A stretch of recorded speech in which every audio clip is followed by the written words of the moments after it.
امام جعفر صادق کا تذکرہ ہو اور یہ نہ بیان کیا جائے تو آپ کا ذکر ادھورا ہے۔ اسی لیے یہ بھی میں آپ کو بتا دیتا ہوں، آپ کے زمانے میں جو اس وقت کا خلیفہ تھا، منصور اس کا نام تھا، خلیفہ منصور۔ خلیفہ منصور یہ چاہتا تھا کہ تمام علماء جتنے بھی لوگ ہیں، مشائخ، فقہاء کرام، وہ آئیں اور میرے دربار میں صبح شام مجھے سلامی پیش کیا کریں۔ وہ چاہتا تھا کہ لوگ آئیں، آگے پیچھے گھما کریں اور پھر میں ان کی خدمت کیا کروں۔ یہ اس کو اچھا لگتا تھا، لوگ آتے بھی تھے، لیکن امام جعفر صادق رضی اللہ عنہ کبھی اس کے دربار میں نہیں گئے۔ اس نے کئی بار دعوت دی، پھر بھی آپ نہیں گئے۔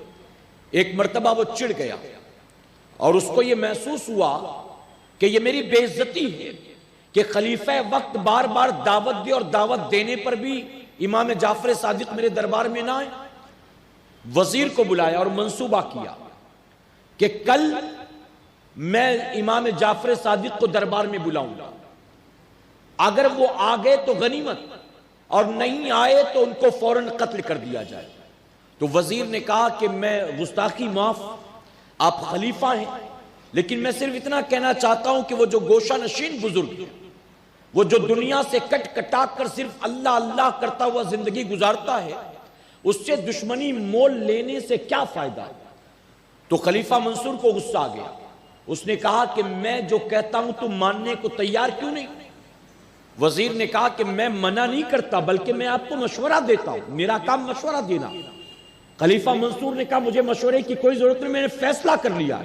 وزیر نے کہا ٹھیک ہے، ہم آپ کی طرف سے کل دعوت پیش کر دیں گے۔ اب دوسرے دن بھی فوجی بھیجے گئے دعوت دینے کے لیے۔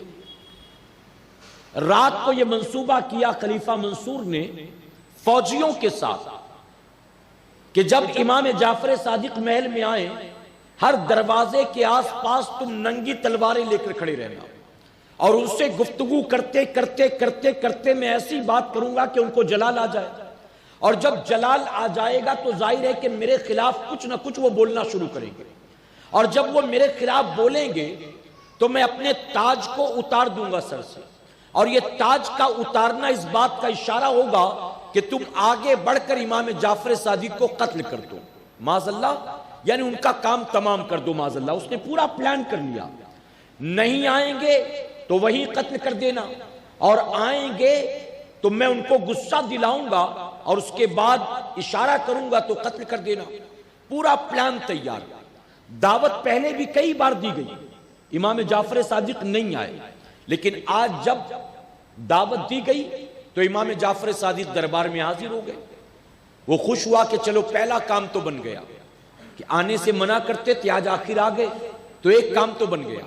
اب اس نے گفتگو کرنا تو دور کی بات، امام جعفر صادق جیسے محل میں آئے، وہ تخت پر بیٹھا تھا شان و شوکت کے ساتھ، اکڑ میں، کہ جو کبھی نہیں آتا تھا آج مجبوراً اس کو میرے دربار میں آنا پڑا، اکڑ کے بیٹھا تھا۔ جیسے ہی آپ داخل ہوئے محل میں، فوراً جو ہے وہ اپنے تخت سے نیچے اترا، بھاگتا ہوا آیا، آپ کے سامنے آ کر فرما بردار خادم کی طرح کھڑا ہو گیا۔ امام جعفر صادق کے سامنے فرما بردار غلام کی طرح کھڑا ہو گیا، اور کھڑا ہو کر ادب سے کہتا ہے کہ حضور آپ یہاں کیا کر رہے ہیں؟ آپ چلیں میرے تخت پر بیٹھیں۔ امام جعفر صادق کو اپنے ساتھ لے گیا، تخت پر بیٹھایا، اس کے بعد ادب سے آپ کے سامنے کھڑا ہوا، اور کھڑا ہو کر کہتا ہے کہ کبھی مجھے آپ اپنی خدمت کا موقع دیں، آپ کبھی خدمت کا موقع نہیں دیتے، کبھی مجھے خدمت کا موقع دیں۔ گفتگو کرنے لگا، اور دربار میں جو ننگی تلواریں لے کر اشارے کے انتظار میں تھے سب حیران کہ کہاں تو قتل کا منصوبہ تھا اور کہاں اتنی محبتیں۔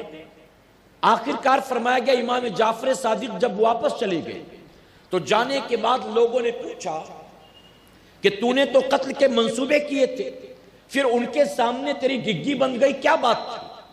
آخر کیا بات تھی کہ تیرے پسینے چھوٹ رہے تھے، تو کانپ رہا تھا، وجہ کیا؟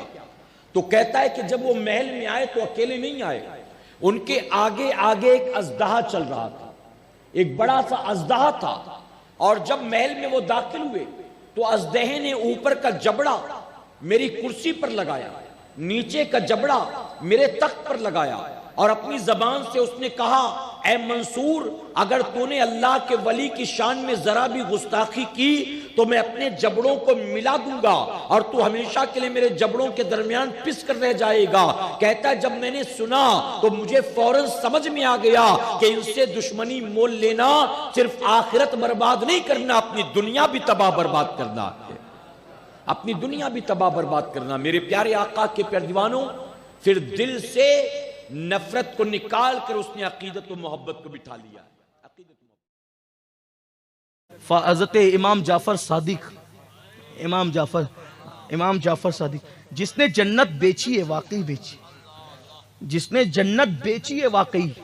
یہ آج کل تو سب کہانی قصے ہو گئے جو حقیقت جنت بیچنے والے، جن کی ہم 22ویں کے کنڈے کی نیاز کرتے ہیں، تو جس امام جعفر صادق کی ہم نیاز کرتے ہیں، ان کا ایک پڑوسی تھا۔ امام جعفر صادق حج کو جا رہے، وہ پڑوسی نے کہا حضرت میں گھر بیچنا چاہتا ہوں، اور آپ کا پڑوسی تو پہلے آپ کا حق ہے کہ آپ کو گھر بیچوں۔ امام نے فرمایا کتنے میں بیچو گے؟ کہا اتنے میں۔ کہا دیکھ اتنے میرے پاس پیسے نہیں ہے، ایک کام کر، میرا نانا مالک جنت ہے، تو مجھے گھر بیچ دے، میں تجھے اس کے بدلے میں جنت میں محل لکھ کر کے دیتا ہوں۔ اس نے کہا ٹھیک ہے۔ اب لوگ بھی اس وقت کے بڑے معتقد تھے، لیکن آج کوئی سید صاحب ایسا نہیں کرنا، برائے مہربانی نہیں کرنا، اس کا مس یوز نہیں کرنا، خدا کے لیے قوم بہت بھولی ہے۔ ہاں یہ سادات میرے بھائی لوگ ہیں، اس لیے میں ان کو کہنے کا حق رکھتا ہوں، حالانکہ یہ ایسا نہیں کریں گے۔ یار ہر زمانے میں سید کی پہچان دینے والی رہی ہے، لینے والے تو اور لوگ دیا ہے، ہر دور میں دیا ہے۔ کسی دور میں سر دیا، کسی دور میں کلیجہ دیا، کسی دور میں علی اصغر دیا، کسی دور میں علی اکبر دیا، بس دینا ہی دینا ہے۔ یہ دینے والی قوم، دینے والی، یہ مانگنے والے لوگ۔ لیکن اس وقت سیدنا امام جعفر صادق کچھ اختیار بتا رہے تھے، کیونکہ وہ دور ہی ایسا تھا۔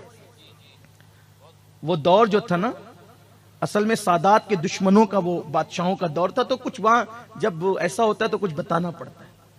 تو آپ نے فرمایا کہ میں جنت لکھ دیتا ہوں۔ وہ سچا معتقد تھا، اس نے لکھ دیا، گویا رجسٹری کرا دی، اور آپ نے پیچھے لکھ دیا اس نے گھر دیا، میں اپنے نانا کی جنت سے اس کو جنت میں محل دیتا ہوں۔ وہ کتنا عاشق تھا اور معتقد تھا، اس نے کہا کہ جب میں مر جاؤں تو میرے کفن میں یہ رکھ دینا۔ رکھ دیا گیا، رکھ دیا گیا۔ اچھا یہ تحریر لے دے کر سیدنا امام جعفر صادق چلے گئے حج کے لیے، حج کو چلے گئے۔ اب حج سے آئے تو وہ واقعی انتقال کر چکا تھا، مر چکا تھا، اس کا انتقال ہو گیا تھا۔ حج سے واپس آئے تو اس کے بیٹوں کی نیت بدل گئی۔ حج سے واپس آنے کے بعد بیٹوں کی نیت بدل گئی۔ بیٹوں نے امام جعفر صادق سے آگے کہا کہ بھئی آپ نے ہمارے ابو سے گھر لے لیا، ایک ایسا وعدہ کر کے جو قیامت میں پورا ہوگا کہ بھی نہیں ہوگا، گھر واپس دو۔ فرمایا مالک وہ تھا، بیچا مجھے، میں نے خریدا، میں مالک بن گیا، اب تم نہیں مانگ سکتے، شرن نہیں مانگ سکتے تم۔ تو انہوں نے کہا لیکن آپ نے دیا کیا تھا؟ کہا وہ تحریر تھی، میں نے جنت میں مکان دیا تھا۔ کہا کہ ہمیں ثبوت چاہیے۔ فرمایا یہ ثبوت اب مجھ سے مت پوچھو، اپنے باپ سے جا کے پوچھو، جاؤ اس کی قبر پہ اور جا کے پوچھو کہ ثبوت کیا ہے۔ جب قبر پر گئے تو وہاں پر وہی رجسٹری کا کاغذ پڑا ہوا تھا، ادھر لکھا ہوا تھا کہ میں نے گھر دیا، نیچے لکھا ہوا تھا کہ جو ہے وہ میں نے جنت میں محل دیا نانا کی، یا پیچھے لکھا ہوا تھا جنت میں محل دیا نانا کا، اور اس کے بعد نیچے اس کی اپنی خود کی تحریر تھی، میرے بیٹو جعفر صادق سے لڑنا چھوڑ دو، انہوں نے جو مکان کا وعدہ کیا تھا الحمدللہ مجھے مل چکا ہے۔ یہ لوگ ہیں۔ اب یہ مرتبہ پانے کے بعد امام جعفر صادق کا حال یہ تھا کہ جب لوگوں سے مصافحہ کرتے تھے تو مصافحہ کر کے کہتے تھے اگر تمہاری مغفرت ہو گئی تو تم میری سفارش کرنا، اور اگر میری مغفرت ہو گئی تو میں تمہاری سفارش کرنا۔ کون ہے یہ؟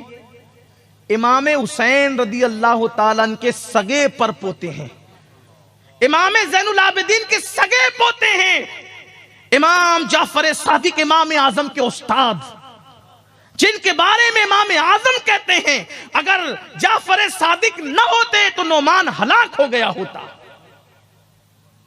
جس کی جوتیاں سیدھی کرے امام اعظم، وہ کہہ رہے ہیں کہ اگر تمہاری بخشش ہو گئی تو میری سفارش کرنا، میری بخشش ہو گئی تو تمہاری سفارش کروں گا۔ لوگ کہتے آپ تو سید ہیں، اب تو آل رسول ہیں، تو آپ رو کر کہتے یہی تو رونا ہے کہ اتنے بڑے باپ کی اولاد ہے، اپنے نانا کو منہ کیا دکھائیں گے؟ حالانکہ ان کے دور میں ان سے بڑا متقی، جب نبی کے شہزادوں کو اتنا خوف تھا، اتنی خشیت تھی، آج ہم کتنے بے باک ہو گئے، کچھ کرنے کے لیے تیار نہیں، اور ہم کہتے ہیں ہم نے ایک بار سبحان اللہ کہہ دیا ہمیں جنت نہیں ملے گی تو جنت کسے ملے گی؟ جنہوں نے پوری رات بھر عبادت کی وہ اتنے مغرور۔ السلام علیکم ورحمۃ اللہ وبرکاتہ۔